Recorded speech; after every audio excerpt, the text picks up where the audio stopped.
This is nice. Welcome back to The Infinite, everybody. Today we're going to be talking about iPad Air 4 versus the iPad Pro. This is the 11-inch. This is the newest 2020 iPad Pro.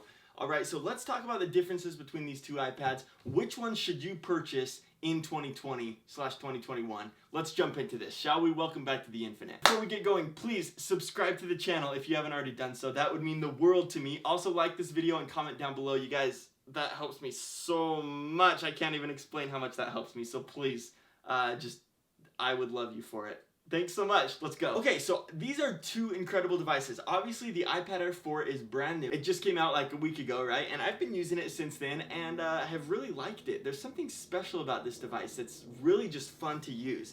Technically, it's like 0.02 inches thicker than the iPad Pro, so just throwing out the little, technicalities there for you. But it is also technically lighter than the iPad Pro. As far as like width and size and everything, these are basically the same device. The iPad Air 4 I got in sky blue. I really love this color of sky blue. I showed it a little bit more in my unboxing, but in some lights it's like a carbon gray, and other lights it's literally silver white. And then sometimes, I think right now it really looks sky blue.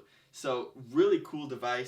Obviously here's the iPad Pro. I have this in silver. This is just the base model. So $800, you get 128 gigs. Now let's compare these two, okay? I think that the main difference between the iPad Pro and the iPad Air 4 is authentication, okay? So on the iPad Pro, what you have is Face ID, all right? So I tap the screen, it scans my face, I swipe up, I'm in.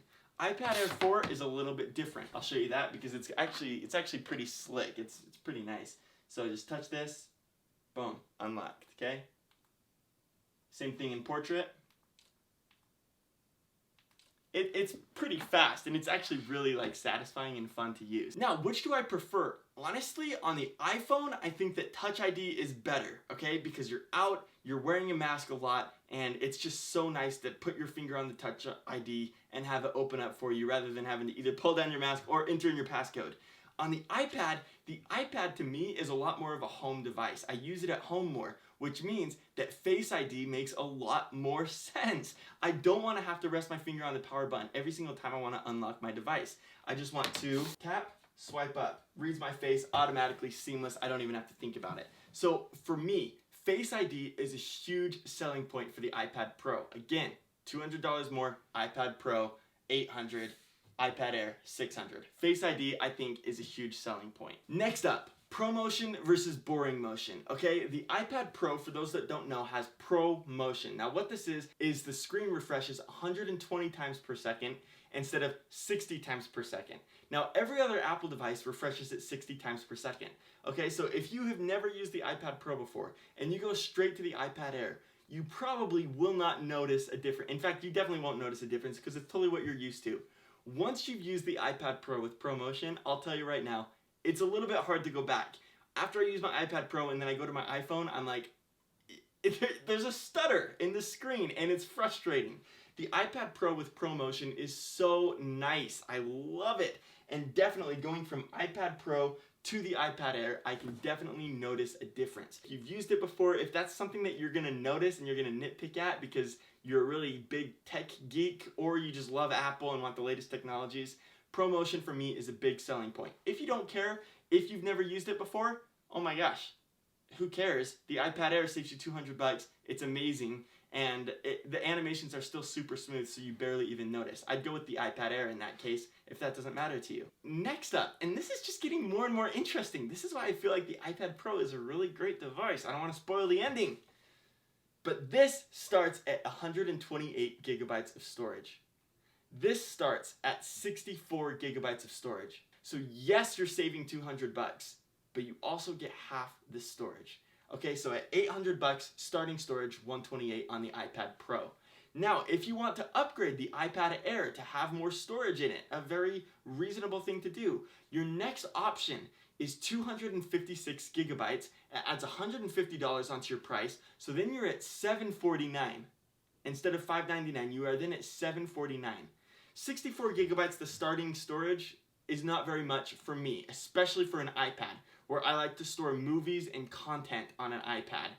My phone, I have 64 gigs and it's totally fine because I stream everything from the cloud. But the iPad is kind of a traveling device, right? When I'm going on an airplane, when I'm going on a road trip, I put things onto my iPad so I can use them.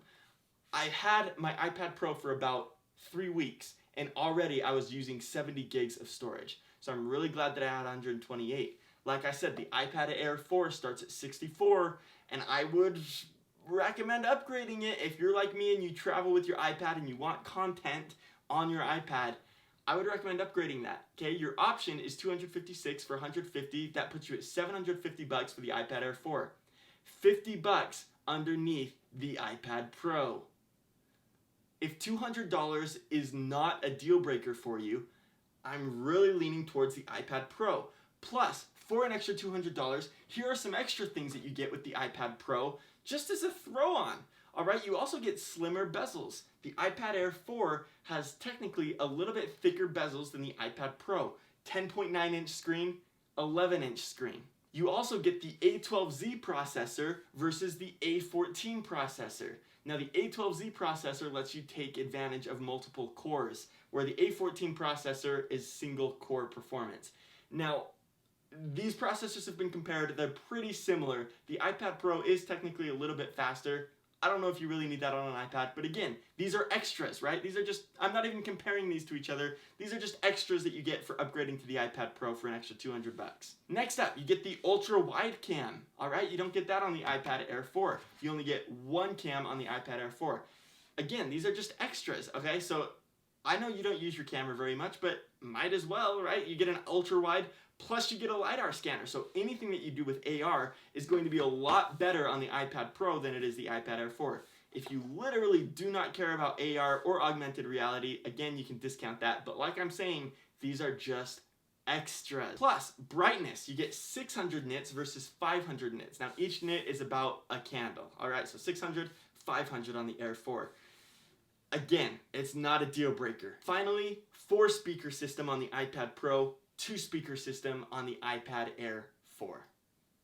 You can see that all of these extras start to build up until eventually it just seems to me like the iPad Pro is the better option, unless you are on a budget and then the iPad Air 4. But here's what I will say. If you are actually on a budget, if money is really the paramount issue, and you want an iPad but you don't want to spend a lot of money, the iPad Air 4 is not really the iPad for you. If you're really on a budget, I'd recommend looking at the iPad, the entry-level iPad for $329.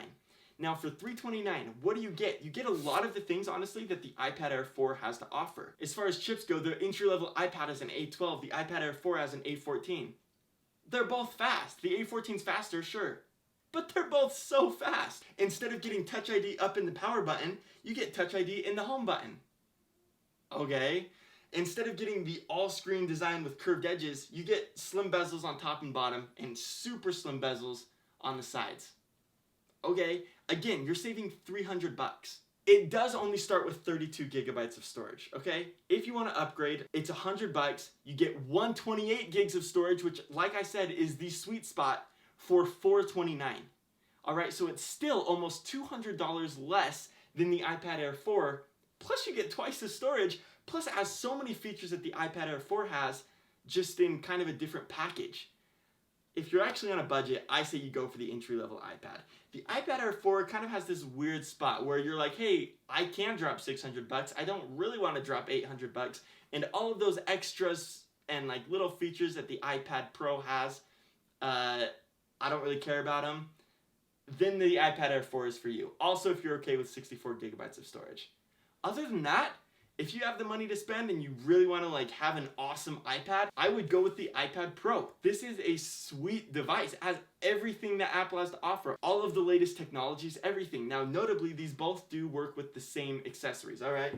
Apple Pencil 2 works on both of them. The new Magic Keyboard works on both of them. So, if you want the best and brightest iPad that Apple has to offer, iPad Pro is awesome and offers you a lot over the iPad Air, is in little extra features that just kind of make the experience all sweeter. If you have 600 bucks to spend, you're okay with 64 gigabytes of storage, and you don't want to spend 800 bucks, awesome. Guess what? The iPad Air 4 is for you. It's a great design. It's really fast. It's super functional. I love all the colors that it comes in. This sky blue is amazing. I would be super tempted to go with this.